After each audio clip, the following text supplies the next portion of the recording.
Hei, hei, hei, para sahabat, salam sejahtera, salam sehat, dan bahagia ya.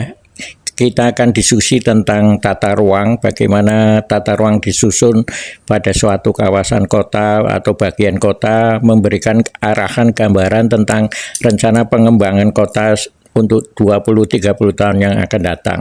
Pernah lihat peta tata kota yang warnanya beda-beda banyak banget? Banyak orang cuek terhadap warna tersebut, padahal warna tersebut yang akan menentukan masa depan lahan kamu. Kalau kamu mengerti arti warna dari zona lahan tersebut, maka kamu bisa tahu mana lahan yang bisa dibangun rumah, mana lahan yang bisa kamu bangun ruko, dan mana lahan yang nggak boleh dibangun sama sekali. Contohnya gini, pertama ada warna merah. Warna merah ini biasanya difungsikan untuk area komersial seperti ruko, bisnis, ataupun perkantoran. Kedua, warnanya ada kuning. Kuning ini adalah warna yang cocok untuk pemukiman ataupun perumahan. Selanjutnya ada warna hijau. Warna hijau inilah yang difungsikan untuk area terbuka hijau seperti taman kota ataupun hutan kota. Dan kalian tidak boleh mendirikan bangunan sama sekali di atasnya. Kemudian ada juga warna ungu ataupun abu-abu. Nah, warna ungu ataupun abu-abu ini biasanya difungsikan untuk kawasan industri ataupun pabrik-pabrik ya.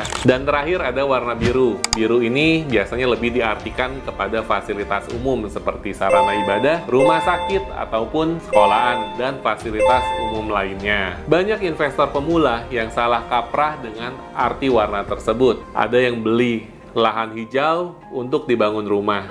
Ketika dia mau urus PBG-nya, taunya nggak bisa diurus, nggak keluar izin mendirikan bangunannya, ya. Kenapa? Karena mereka nggak ngerti arti dari warna zona tersebut. Makanya, sebelum beli lahan, jangan cuman lihat mahal atau murahnya saja, tapi pertama-tama kalian harus cek dulu warna dari zona lahan tersebut. Karena warna lahan tersebut bisa nentuin cuan buat kalian ataupun masalah buat kalian. Setuju kan? Kalau ngerti warna lahan itu merupakan skill basic dari investor properti, tapi penting banget buat investasi. Yuk kita ulik yuk rencana tata ruang pada kawasan kecamatan kalian dikembangkan. Ada beberapa kawasan industri Wijaya Kusuma, Tambak Aji, menariknya menimbulkan masalah di transportasi kota. Tata ruang kita itu memang keliru ya, ini harus diakui ya. Dan dulu itu pembuatan lajur kemiringannya itu menurut saya memang tidak layak untuk mobil-mobil besar, mobil-mobil dengan tonase yang berat.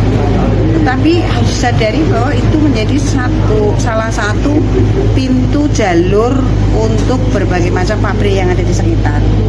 Nah, maka kami tadi berkoordinasi dan mudah-mudahan nanti dari kepolisian dan dinas perhubungan lebih lebih bisa menertibkan ya, karena kalau berat itu pasti meluncur, pasti meluncur, nggak bisa tidak. Memang menurut saya tata kotanya keliru dan harus dirubah. Hanya kemarin di proses perubahan anggaran perencanaan anggaran, kalau itu mau dilakukan perubahan, duitnya sekitar 60 miliar. Nggak kuat kita, benar-benar nggak kuat.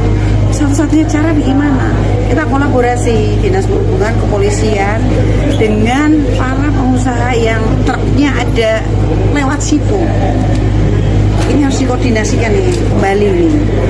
Sudah dikolaborasikan terus-menerus, tapi ya tetap aja terjadi kesalahan. Itu kan sudah berkali-kali dibangun pos juga Bu di situ. Nah, mungkin tapi tetap aja terjadi lagi. Nah, mungkin seperti apa Bu? Ada tindakan tegas. Dikencengin.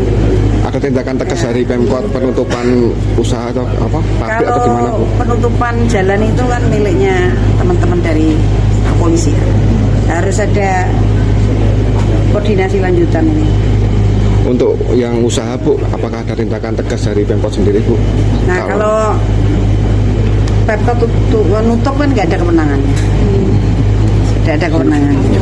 Ya, kesadaran ini harus. Saya mohon maaf.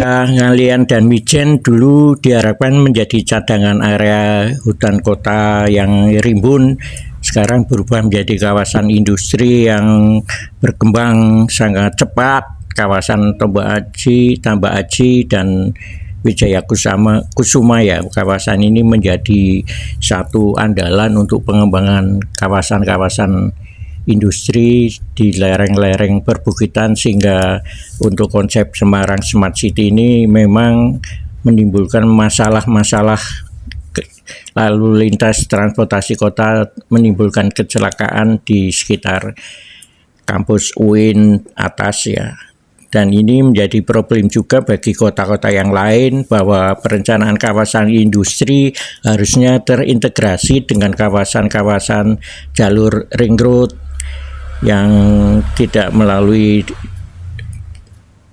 transportasi ke dalam kota ya. Ini masalah-masalah ini harus diselesaikan secara integral dan komprehensif ya. Ini salah satu pengembangan kawasan industri di Kendal dan kawasan-kawasan di Surakarta ini menimbulkan problem pada angkutan transportasi beratnya. Jadi memang harus dipikirkan kajian AMDAL tentang lalu lintas, AMDAL tentang industrinya, dan penyangga lain-lainnya. Salah satu pertimbangan di dalam menyusun tata ruang di kawasan industri terkait juga dengan tata guna lahan di kawasan-kawasan kota lainnya ya.